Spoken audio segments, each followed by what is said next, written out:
ladies and gentlemen, and welcome to the Eisenhower Eagle Football Review. I'm Tim Meyer with Coach Chris Smith. And, Coach, a win is a win is a win, and you got some great play from your defense tonight. Yeah, I'm really happy how they came out and played. I mean, it's tough when you come out to Grosse Pointe. It's a long bus ride. And, we had a tough loss last week. Our defense really gave up a lot of points and a lot of yardage. So we really wanted to come out here and have a good showing for our defense. And, there's nothing better than, holding a team to 0 for our defense.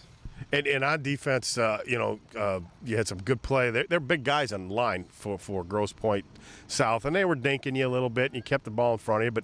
But talk a little bit about your defensive line and their play tonight. Yeah, I thought they played well. I mean, we worked a lot on defensive line play this week, and they still got a lot of growing to do. But I think they got better, and they learned how to compete today. This is a good Grosse Pointe South team. Their 2 other losses were to tough teams, so we knew we were coming into a good football team, and we're coming to their place. And I thought our guys really came alive on the defensive line, especially. Now, Shane Pecky out there, your safety, it looked like he had a couple of chances for interceptions out there and just couldn't hold on the ball. And then he gets one tipped and a bang play, and he makes a catch. Yeah, we've been working on him catching, but you got to catch the ball. But you know what, he played great back there, and maybe we got to put a little stickum on his gloves next time. Well, talk a little bit about the offense. You got a nice game out of your running back, Nate Emery. He played very well running the ball back there. But you couldn't seem to click on the pass. On the one pass you click on, got brought back because of penalty. But talk a little bit about the offense tonight. Yeah, the offense moved the ball well, I thought, especially right at the beginning of the game. But, you got to score touchdowns when you get into the red zone. And, that's our goal.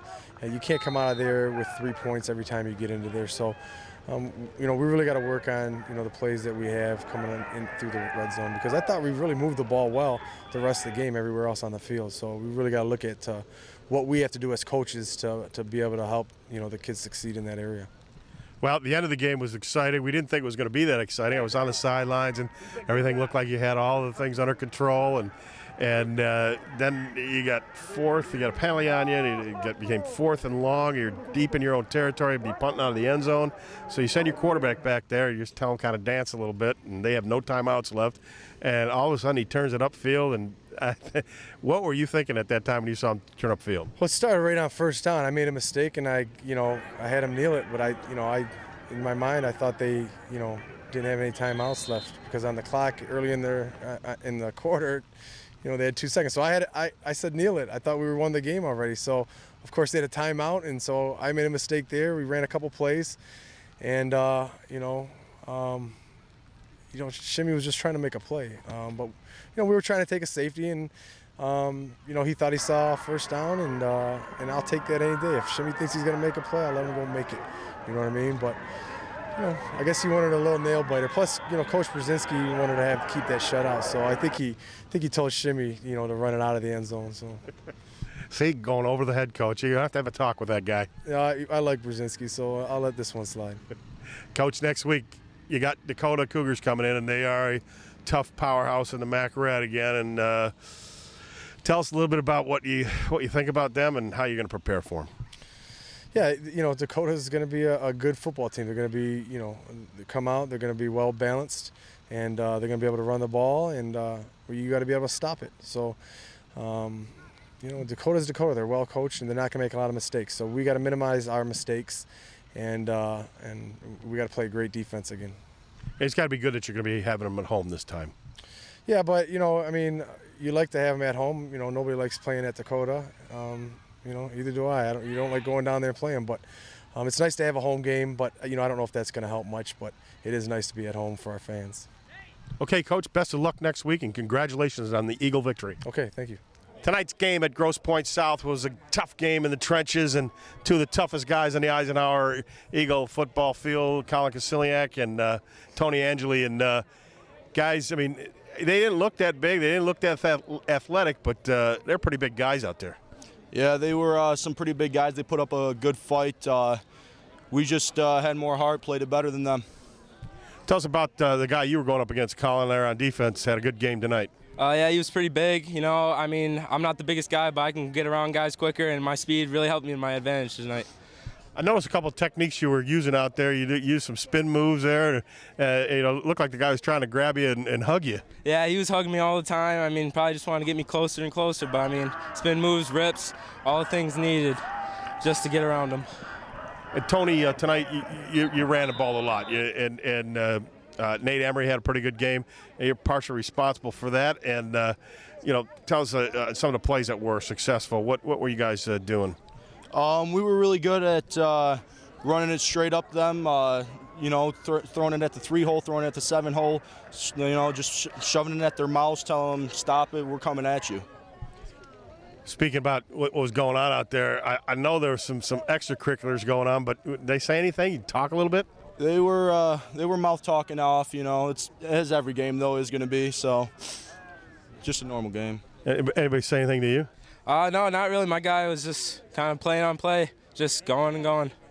When you got the quarterback, you got to the quarterback a couple of times there and knocked him down. What did he say after you got up, or what did you say to him? Oh, he just looked at me and gave me a good look. I mean, he knew it was a good play. Well, guys, it's a tough victory for the team right now, but you know what? A win is a win, right? A win's a win. That's right. And yeah. The defense played great tonight, 0 points. I like that. Let's. I know you guys want to say hello to some folks out there, so go ahead. I'll let you go first, Colin. I just want to give big thanks to my mom and dad. They really helped me through a lot.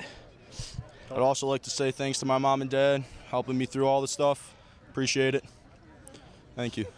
Eisenhower's defensive player of the game, Shane Petke, had the big interception tonight. But Shane, you had a ton of hits that were a lot more impressive, I thought, than the interception. Yeah, I just came out today. I was real pumped up, and I just wanted to hit kids. So I was trying to fly to the ball. We watched the film from Chippewa Valley, and we were kind of dogging it once they caught the ball. And I just wanted to get there and make some hits, and that's what I did tonight. So, tell us a little bit about how your body feels right now. I'm pretty sore right now. I'm pretty banged up, but we have a day off tomorrow. We got conditioning on Sunday and film, and I think I'll be good. All right, let's talk about your interception. It looked like a little tip ball there. You had a chance to get a couple of them there, but and you were mad at yourself for dropping one, but this one was sort of a bang-bang play. Yeah, that number 80, I think it was 83. They throw that pass a couple times during the game, and I was at safety, so I was a little like coming up, and I knew at some point he had to drop one. It was going to tip up, so I was just waiting for it, and finally I saw it go up in the air, and I went and got it. Felt great. Now, you guys pride yourselves on defense, and you had a shutout going, and Dan Chmielewski's in the end zone, 4th down and a whole bunch, and they have no timeouts left, and you're thinking, gosh, wow, he's going to take the safety. We'll only give up 2 points. What were you thinking when you saw him take off and then go out of bounds? One of their guys came off the edge, and I thought he was going to maybe punt it. I wasn't sure what he was going to do. So I tried to go get him, and I see Dan just take off front, and I'm like, get down, get down. I went and hit the kid, and Dan comes out of the end zone, and I'm like, gosh. And I saw a lane, and I thought he was going to go get the first down, but they came up and tackled him, so defense came out, and I was just telling them, we got one more play. There's 3 seconds left. We have to come up with a big stop, and we'll win this game, and that's what happened. What do you think this kind of a win does for a team like yours? Well, it really boosts our confidence, especially after last week with that big loss. It was a bad game for everyone on the team. So a win like this, 6-0, yeah, we wish it could have been a little better, but it feels really good to get a win under our belts. It gives us a lot more confidence. Shane, next week you have Dakota. They're going to come into our place, and how are you going to prepare for that one? We're going to prepare for them like we prepare for every other team. We're going to get their tape, and coaches are going to go over it. On Sunday, we're going to go over film from this game, fix our mistakes, and Monday, right after school, we'll go into coach's office, watch the film on Dakota, and he'll let us know what our keys are, and they'll have it all figured out. So we'll just prepare like every other game. Shane, I know you want to say hello to some folks out there, so go ahead. I'd like to say hello to my mom, my dad, my grandparents, my sisters, and my girlfriend, Allison. Who? Total Health Systems Multi-Specialty Clinic is the one-stop shop for all your conservative healthcare needs. Our chiropractic services help to restore normal function of the nervous system, allowing your body to heal itself naturally. Our medical team will not only treat your pain, but also give you the tools necessary to maintain a pain-free lifestyle. Physical therapy can help correct muscle imbalances and faulty posture for a faster and more comprehensive recovery. Massage therapy can release stress and painful muscle tension, improving circulation and joint flexibility. Nutritional services will enhance your health and help prevent disease, enabling you to achieve a full, healthy life. At Total Health Systems, we not only take care of your pain, but provide you with the tools to achieve optimum health and wellness, guaranteed. Call today.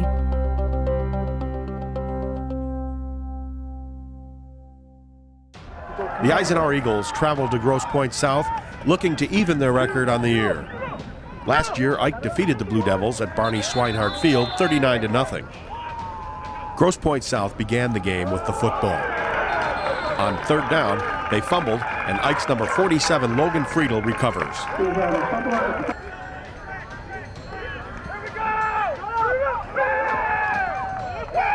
These two runs by the Eagles' Nate Emery put Eisenhower in field goal range.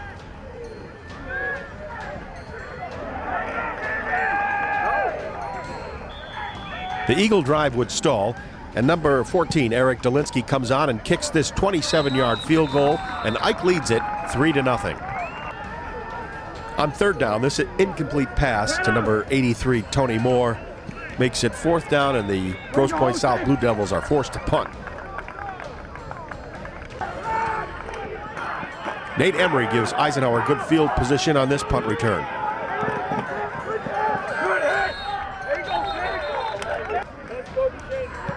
Ike almost catches a big break as their drive stalls. They're forced to punt, but Carter Johnson almost makes a big play and recovers the fumble. Grosse Pointe's number 10, Richie Kish, and number 81, Jordan Spratt, hook up for 12 yards on this play. Eisenhower's number 12, Shane Petke's flying around the football all game. Here's a big hit by him.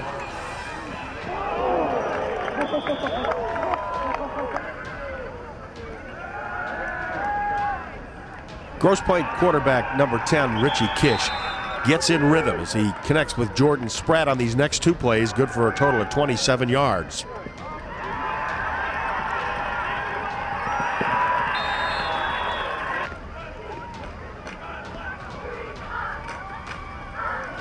Richie Kish would hit number 18, Brian Glansney, good for 13 yards, ending the first quarter. Ike led 3-0, but Grosse Pointe South was threatening. On the first play of the second quarter, Ike's number 23, Nick Osich, tips this pass, and it's intercepted by number 4, Adam Figlin.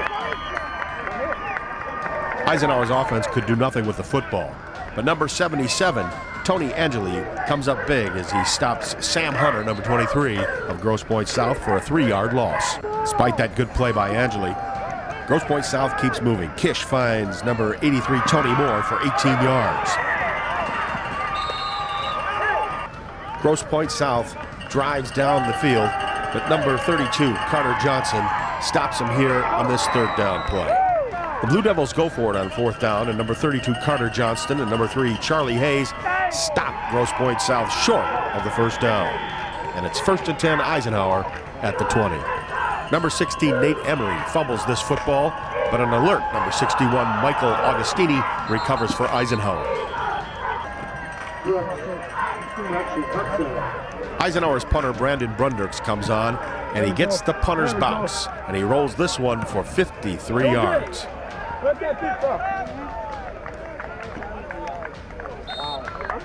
The Grosse Pointe South Blue Devils runner, number 23, Sam Hunter's a tough man to bring down, but number 36, Christian McKeskey, does just that, forcing the Blue Devils to punt. With 53.9 seconds left to play in the first half, Eisenhower had the ball on their own 25. But this Dan Chmielewski pass is intercepted by Grosse Pointe South's number 38, Khalib Shimarusti, and it's 1st and 10, GPS. Number 88, Colin Kasilniak, hits the Grosse Pointe South quarterback just before he throws the football, and the results are an incomplete pass. On third down, number 47, Logan Friedel, gets a big quarterback sack here, forcing the Blue Devils to punt. The first half would end with Eisenhower leading 3-0.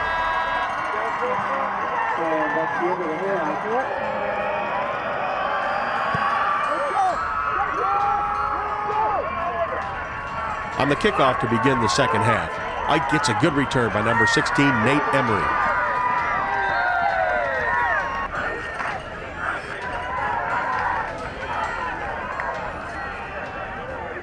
The Eagle offense would ride the back of number 16, Nate Emery, and he would get them into field goal range.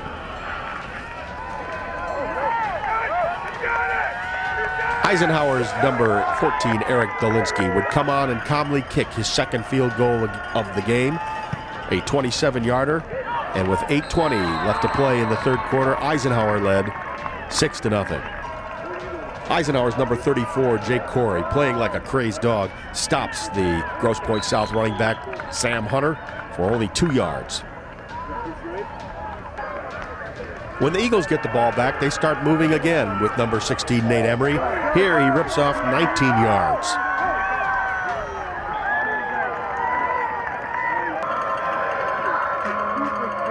Unfortunately, the Eagle drive would stall and they were forced to punt.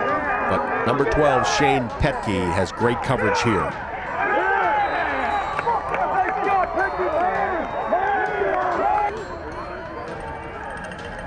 Richie Kish and Jordan Spratt hook up once again, this time for 45 yards to the Eagle 49.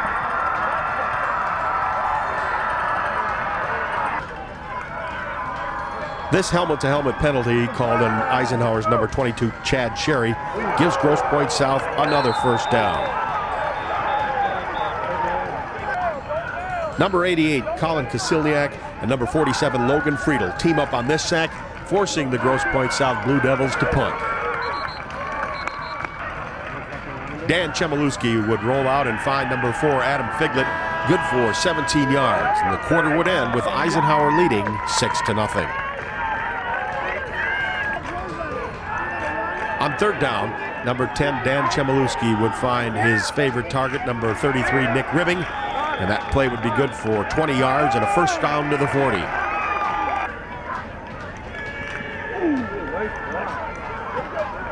Number 22, Chad Sherry, rams his way for 7 yards.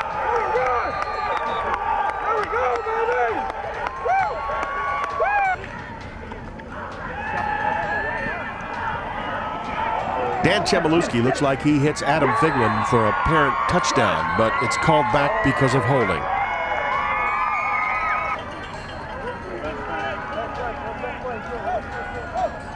The Eagle drive would stall, and Grosse Pointe South would take over, but number 4, Adam Figlin, snuffs out the bubble screen.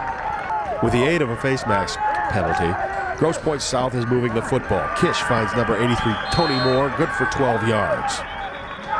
With the ball on the Eagle 34, it looks like this Grosse Pointe South drive would end. But number 12, Shane Petke, can't corral this pass.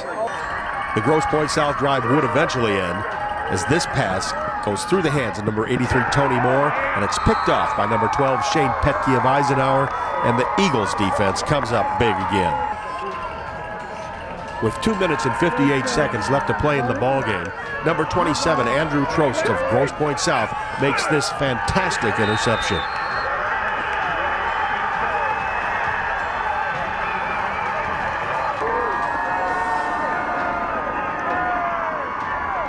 The Blue Devils move the ball to their own 42, and they need a big play on fourth down, and it's about a foot short. So with 1 minute and 32 seconds left, the Eagles take over.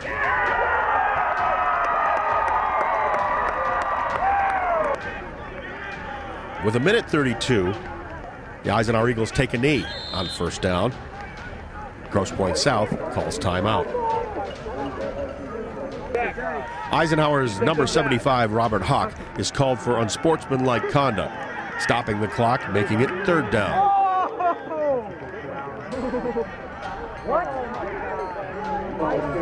Forced to punt out of their own end zone, Coach Chris Smith sends Dan Chmielewski in to do the punting. He's told to run around and take a safety if he has to. But Chmielewski sees an opening on the left side and thinks he can make a first down. He's a little short, and Grosse Pointe South takes over.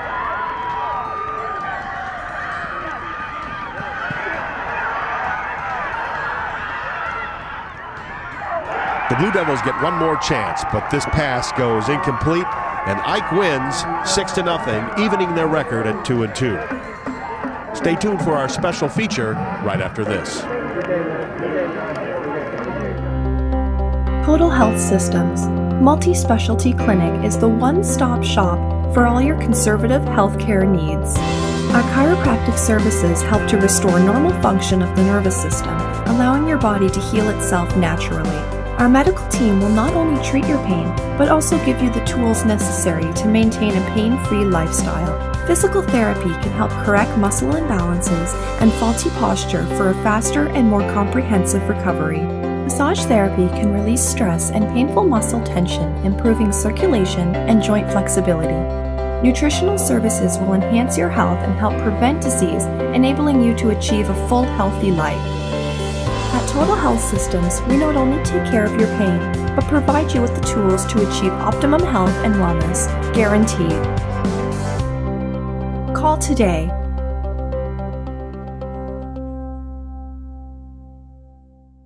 This week's Eisenhower Flashback takes us back to September of 1998. The Eisenhower Eagles and the Henry Ford II Falcons. The Eagle defense would set the tone early in this one and recover this fumble deep in Ford territory.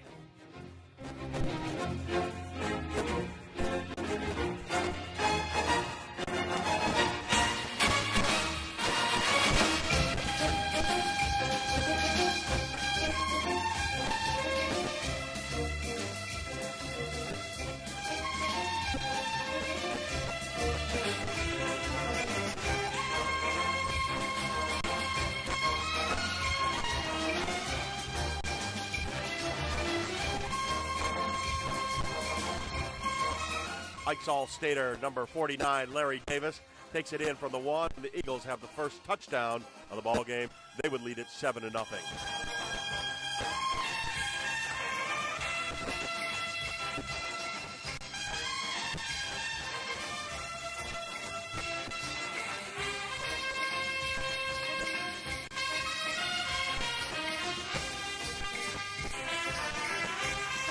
The Falcons were deep in Ike territory and going forward on fourth down, but Krenzel's pass was broken up by John DeGiorgio.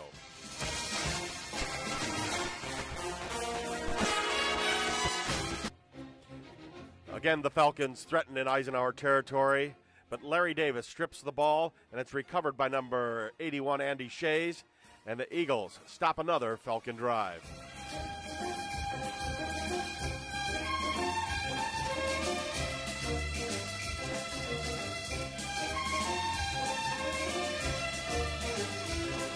One more time, the Falcons are in the red zone.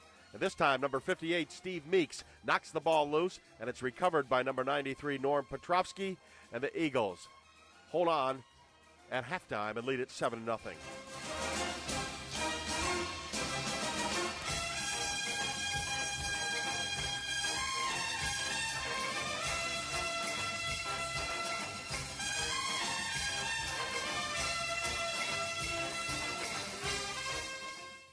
In the third quarter, Ike's offense showed signs of life.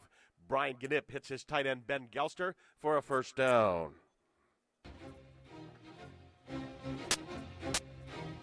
Future Ohio State and professional football player Craig Krenzel was again bit by the turnover bugaboo. His pass here is intercepted by the Eagles' number 81, Andy Shays.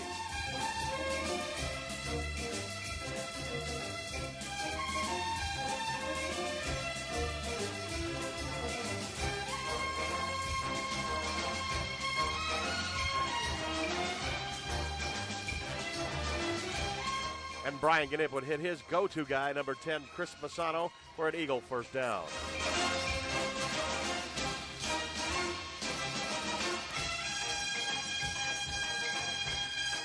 Then Vince Tucker would go around the left side of the Eagle line and in for the touchdown.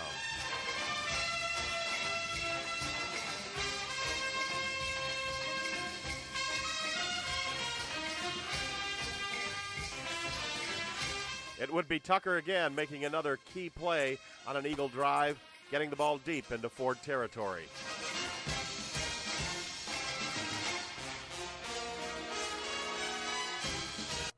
To begin the fourth quarter, Brian Gnip would hit Chris Masano, who makes a nice adjustment to the football. And the Eagles have another touchdown. It's 20-6 Eisenhower.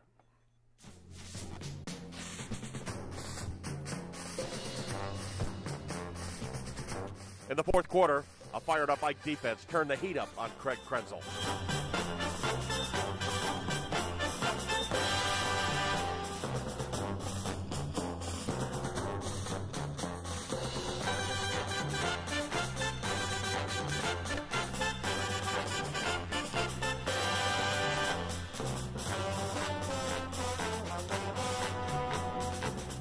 Then the Eagle offense went right back to work. This screen pass to Vince Tucker puts the ball in Ford territory.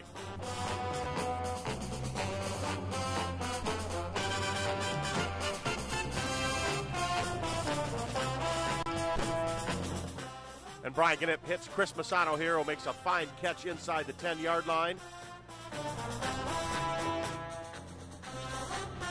That catch would set up this touchdown pass to Nick Josephat for the Eagles' final TD.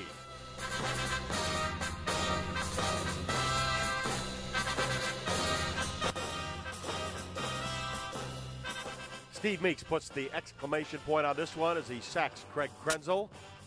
And the final score in 1998, the Eisenhower Eagles 26 and the Henry Ford II Falcons 8.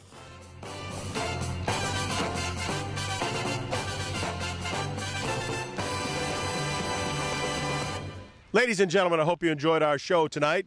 For Coach Chris Smith, I'm Tim Meyer saying we'll see you next time right here on the Eisenhower Eagle Football Review.